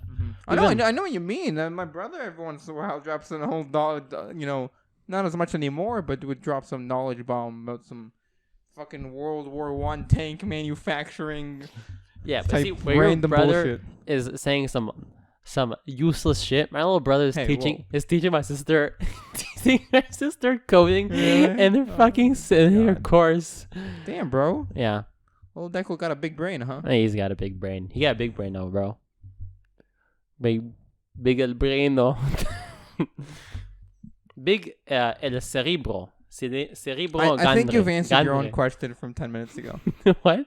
I think you answered your question about whether this will be listened to. Oh, I think you answered that. No. This will be Jordan's Wizards. Oh, this will be that. Yeah. Dude, I feel like if they should, I don't know. What? I feel like they should the Falsimmons, you know, they should like make it famous. No. Anyways, do you think it's a little ironic how we both are like on a high chair saying we don't use social media, but then we do a podcast? Or do you think the two things are not related? It's not related. Okay. Because who's listening to our podcast, Evie? No, that's true. Who are we? Are we expecting anyone to listen to our podcast? No, I guess not. Okay. Just a thought. Listen, I won't say I'm pretty bad. I mean, I'm glad I'm not in the social media, but I am stuck in somewhere else. Yeah. Which is the YouTubes. I mean, we all stuck somewhere now. Yeah. Yeah. But I don't think it's the same thing. We should all do like Ben Shapiro. Yeah. That don't let the kids use technology until Honestly, they're I wonder, 21 and out of the house. No, I was 18, bro. I know, but I'm making it even longer. Dude, I wonder how I would have come out if I wasn't on the internet. On the internet all day. I mean, listen, I played video games for a very long time in my life, and like now, and like first of all, it's a lot of time. So what would I do with that time? Yeah. And the same thing goes for. There was a lot of time I spent watching. There's a shitload of time I spent watching the YouTube videos, and nowadays it's like consumed me as well. So like, what would I be? Here's the thing: we know people, all right? Like dudes. I'm not even talking about the girls. I'm talking about the Danny, Rafa, people who don't play video games and they do other bullshit all day. Like I think at the end of the day, you find yourself, at least in like our times today, just doing a lot of bullshit. You know, maybe again, I don't like. I think humans in general kind of like we do some bullshit. I just maybe it changes, but like I don't know what like our parent like what was our parents' bullshit, right? What like my dad in the summer, him and his friend. But like, I mean, you know the story. No, say it again. I know what it is. It's fucking. Yeah, my dad's bullshit. Kind of ties in with the whole sense of humor thing. Yeah. No, my dad's a good sense of humor. I mean, knowledge bomb though. That's where it's at. My dad, what did he say? Sorry, my dad in his free time would go into the desert and look at find animals and lizards and shit. Because there's a bunch of more animals back in this time. Maybe it's not bullshit. I don't know. But I don't know. But then again, dude, like, you might call this bullshit, but this shit's a lot more productive than watching YouTube videos. But the man was like, one of his friends, they were like, dude, let's see if Shesh Bish is actually a game of luck. Yeah. And they fucking played 100 games and recounted every single game, which one was a win or loss. I think probably the biggest and a reason it's such a big problem is like a lot of the bullshit that is done today is done alone, whether it's video games or TV or Netflix or YouTube or social media. It's that you're interacting with the bullshit, but usually alone. Like if let's just say like in the 70s, 80s, like, you know, when our parents grew up, 70s, yeah. 70s. 70s, yeah. They they had their own version of bullshit, like playing 100 games of Sheshbesh, but he's with a friend. Like you're not doing bullshit alone, which I think is probably the big difference, you know. Where it's like mom would be like, yeah, you know, back in my day, you know, we'd get home, put our stuff down, and then go play outside. Like who the fuck knows what until 8 p.m. and then we'd go have dinner like a good Samaritan and we'd go to sleep, you know, and we'd say, thank you, Jesus, for another incredible day, you know? But the whole point is they're with people. They're like, you know. Do you think people are less social nowadays? By like a before Corona? Yes, by like a factor of really? 10. Like by a factor of a ton. Dude, it's making one. You don't think so? No, I didn't think so. I was wondering what you thought. The difference has to be insane. It just makes me now want to go and be with people. Because it's just so much, like, you can do so much stuff alone now, or like at home. Yeah. Like, you can because the whole point is like you can entertain yourself, like, without leaving your house. It's kind of sad. Yeah, no, it's not a good thing. I think it's another, like, I think there's a lot of reasons for, like, for example, like mental health problems. One of them is just that there's more awareness to it. Yeah. So more people who have it, it's treated, and then I think it also probably means there's some people who like probably don't even have it. They're like you know what I mean. Some people probably like it's not like at a point where it's like it's not bad enough. To get diagnosed. But it is diagnosed as such because it's such a prominent. It's such a common problem now.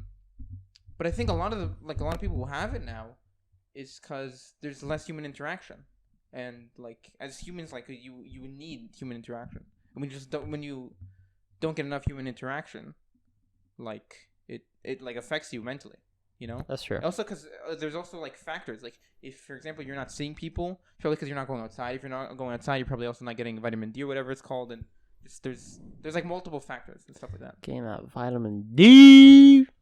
Knowledge bomb. That was a knowledge bomb, Evie. Got him. Bro, you should go work. Where? I don't know. You should go work. That's a very. I do work. You should go work for healthcare. Oh, you do work for healthcare.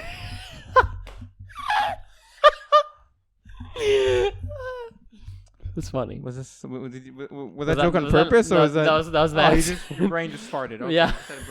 Nice. Well, I connected. That was the opposite of a knowledge bomb. Yeah. What do you think they call that? A fart bomb? That doesn't sound very sophisticated, you know? But it's the opposite of a knowledge bomb. Well, I mean, a doo-doo bomb. The first thing that came into my mind, it's not very sociable, acceptable, but like a retard bomb. Yeah. You know. This is the perks of nobody watching this. Yeah. We can say whatever. There's only two ways you can say whatever. Either you have fuck you money, you know, a la Joe Rogan, Dave Chappelle, all those motherfuckers, you know, who just say whatever they want. Or you're a nobody. Easy. See, those are the only two things you need. Exactly. Yeah. Do you think? Okay, let's make it hypothetical here. Let's say we get AC. Where's the? Let's say we get like an average viewing of like 10,000 views. Bro, that's like big. Which is insane. Oh, per year? No, per video. Let's say let's start with 100, bro. No, because 100 doesn't make my point. Okay, fine. 10,000. Okay. If you have 10,000 views of video, do you think it would change? Not the production of the podcast. I would like to think if this actually like became something, more effort would be put into it. But that's not what I mean. I mean, like, would you change the way you acted and spoke, and like, would you think twice about what you said more on the pod? I want to say no, but I think I'll say yeah. I think it'll be yes. Yeah. I think yeah. I want to say I'd stay true to myself, but I mean it's different when you know there's people listening and shit. I mean, then again, what do we say? It's not like I said I dropped the N-word on this. No, but like, you know, I don't know. Retard is fine, in my opinion. Come on. But that's my point, right? A lot of people, like, it's not like an acceptable term anymore. Like, retard is not an acceptable term. You know, a while ago now, we had the whole, like, for example, we had like the whole part where we talking about the gays. George Floyd. Oh, sorry. And Black Lives Matter and whatever the fuck you just talking. And I'm just saying it's like a different. Those types of stuff would be a lot different if like that's true. Actual audience. Okay, you know what I want to respond to this. One, we live in a lot of the things we talk about. It happens heavily in America. Yeah, and it comes from America. All this shit, and we don't live in that country. So I think that would take off the pressure. And two, I say yes. Like I say, I would want to continue to be the same, but I feel like I wouldn't. But at the same time, I want to say, knowing that I wouldn't, I would tell myself to stop being a little bitch and let go. Yeah. I think it's the type of thing that if I was making money for this, then maybe I'd have a different answer, because then things could affect my income. Yeah. But if it's just literally a hobby, I'd be like, I'm gonna say what the fuck I want. I don't know. What do you think? I think I definitely would change how I would definitely think twice before I said stuff. But I think I think there would be growing pains that would eventually lead me to hopefully like talking more or less the same way. You know, like there would definitely be, at least in the beginning, a period where like I would definitely be hesitant and not say as like everything I would say normally. Yeah. Yeah. Actually, you know you got me thinking. I think I think about that now. What?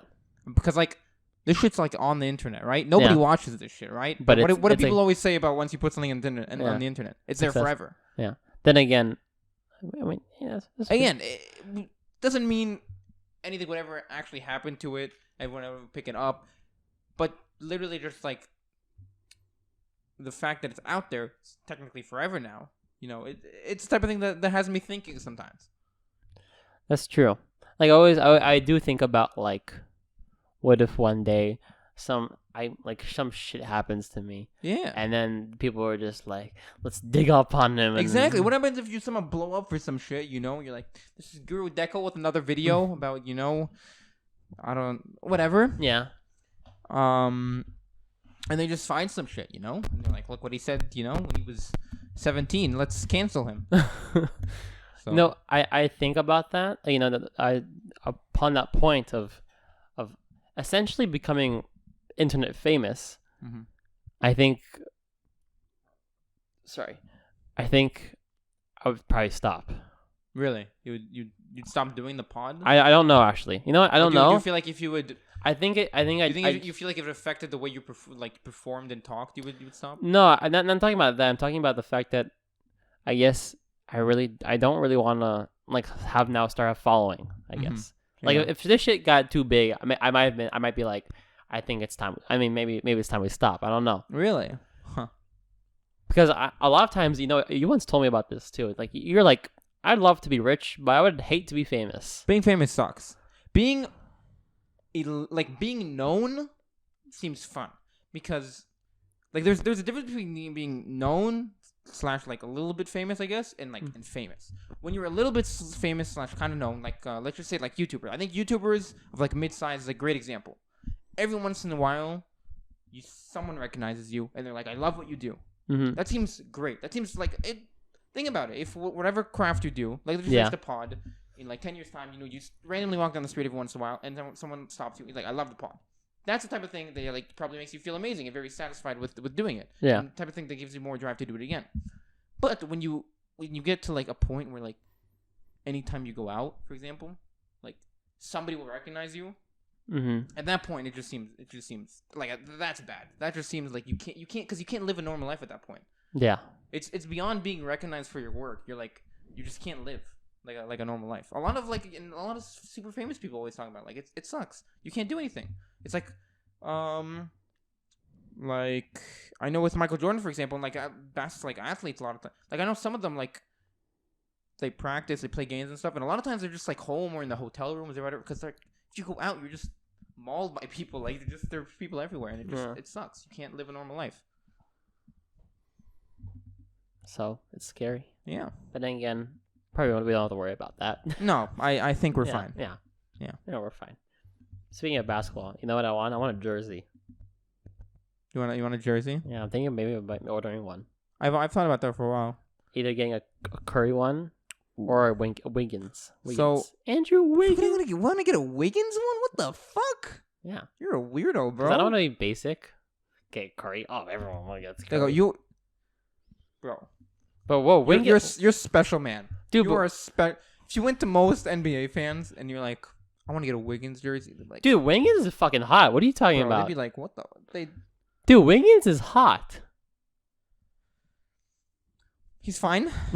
And also probably the jersey costs less. Dude, jerseys are I looked at it once, I think when I was in America. Mm-hmm. I thought about buying. Dude, jerseys are expensive, man. Yeah. I was like, fuck this. I'll just wait until my birthday. A little bit, just get me jerseys. That's what I'll do. Saves money. Mm-hmm. Wiggins jersey, really?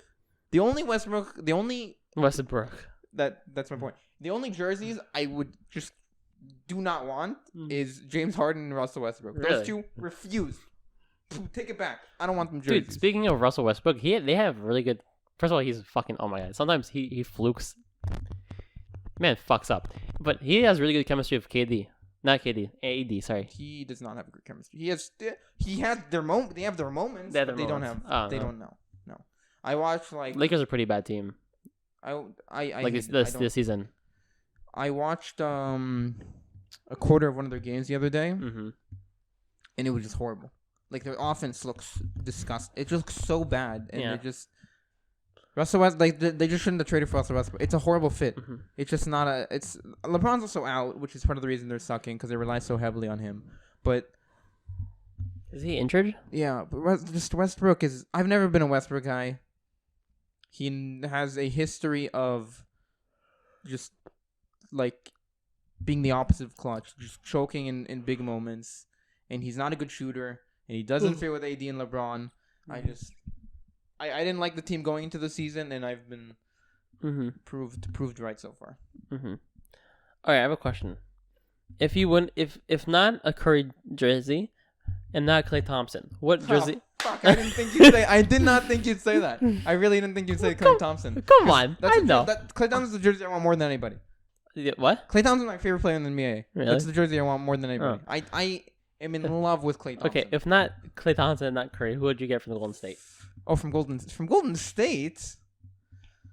That's lame.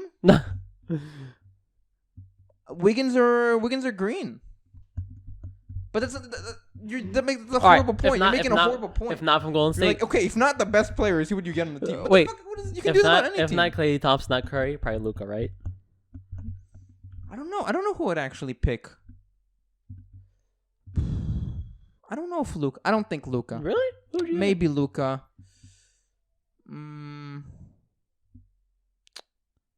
Oh, maybe Kyrie Irving. No. Really? Why not? I loved Kyrie Irving. A few years ago, I would have said he's the second best point guard in the NBA. He's been all over the place for like 2 years now. Mm-hmm.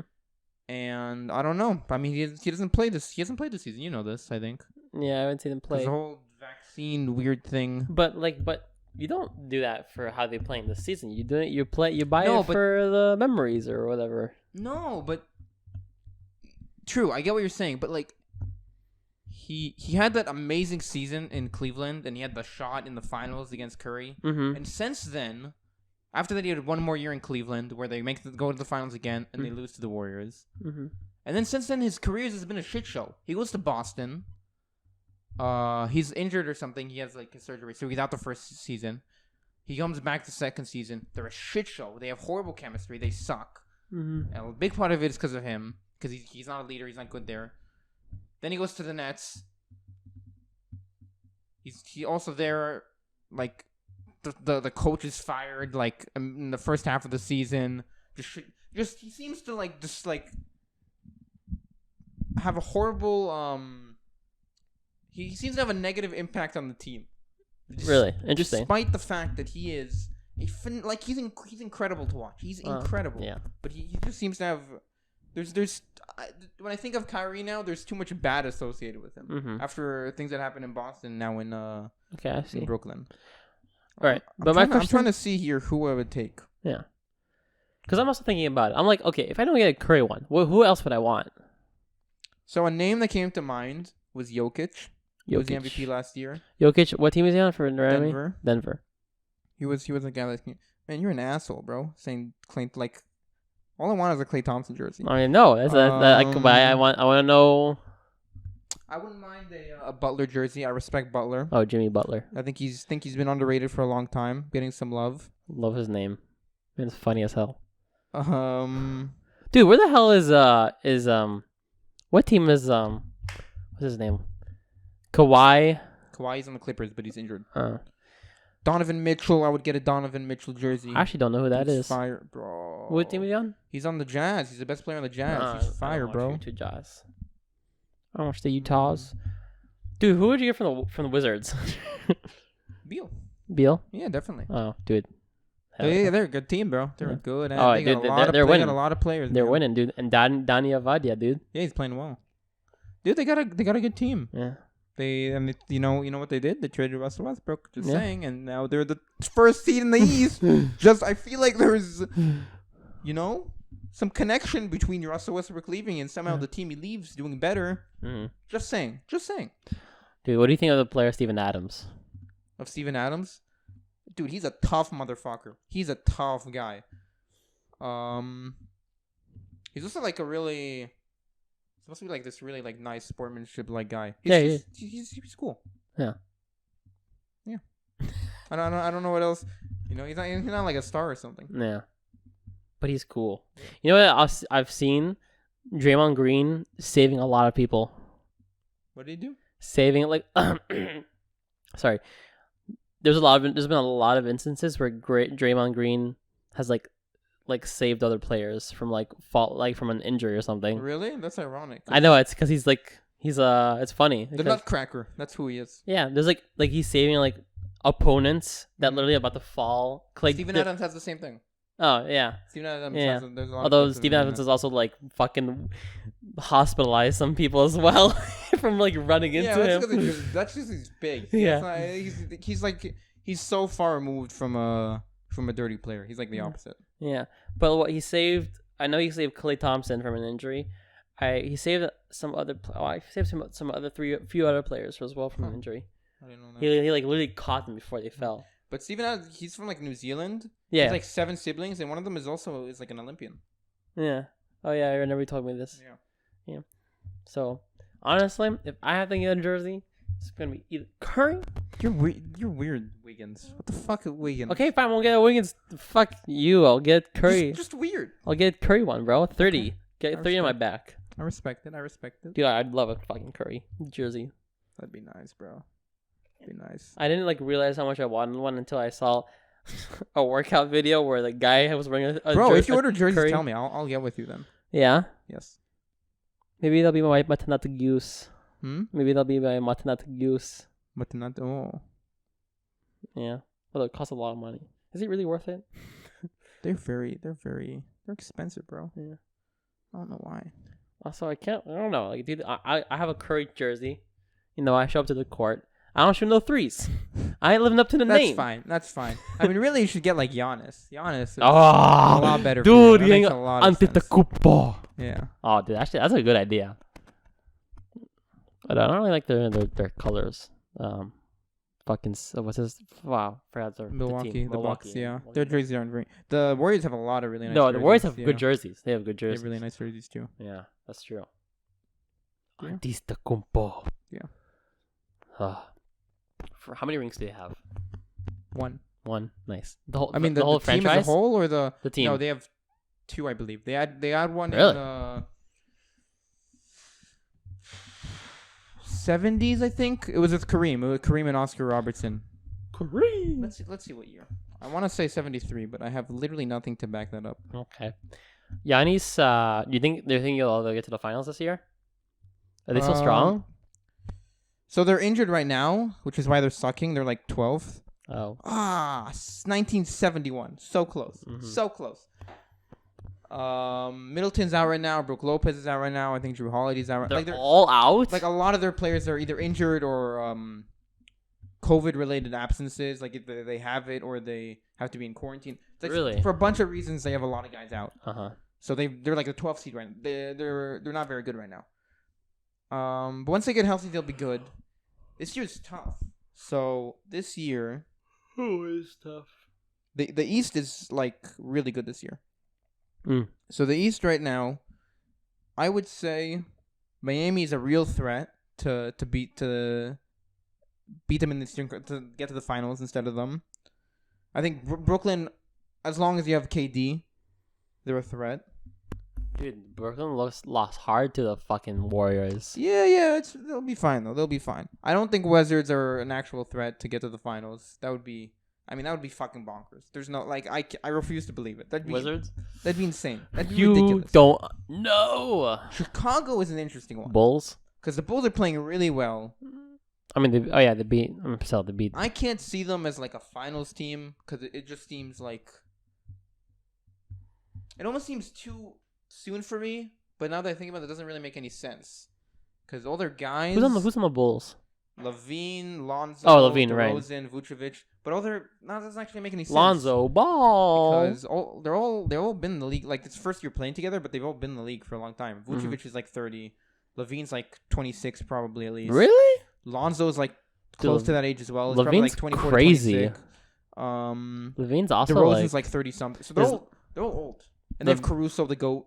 You know, dude. Yeah, that's true. Is Levine a superstar? He's below. He's definitely not a superstar. Really? Dude, he's really good. He's really good. He's not like. It's hard to say. He's not. I wouldn't say I don't think he can be the best player on a championship team. Mm-hmm. So I would not. So I would say that he's not a superstar. On a championship team? Yeah. What's a championship team? It's a team that wins? A team that wins or is good enough to win. Yeah. Oh, he wouldn't be the best player? I don't think so. I don't think a team where he is the best player can win a championship. Oh, where he's the best player. Yeah, okay, that's what I mean. Okay. Yeah. I got you. Not to. But I don't know. We'll see. But what if you have? They have a really, really good team around him, and he's not even like. That's the thing. He's also like 1A, 1B with DeRozan. Like half the time, DeRozan is the guy who scores more than him. Who? DeRozan. DeRozan. DeRozan. I don't know who that is.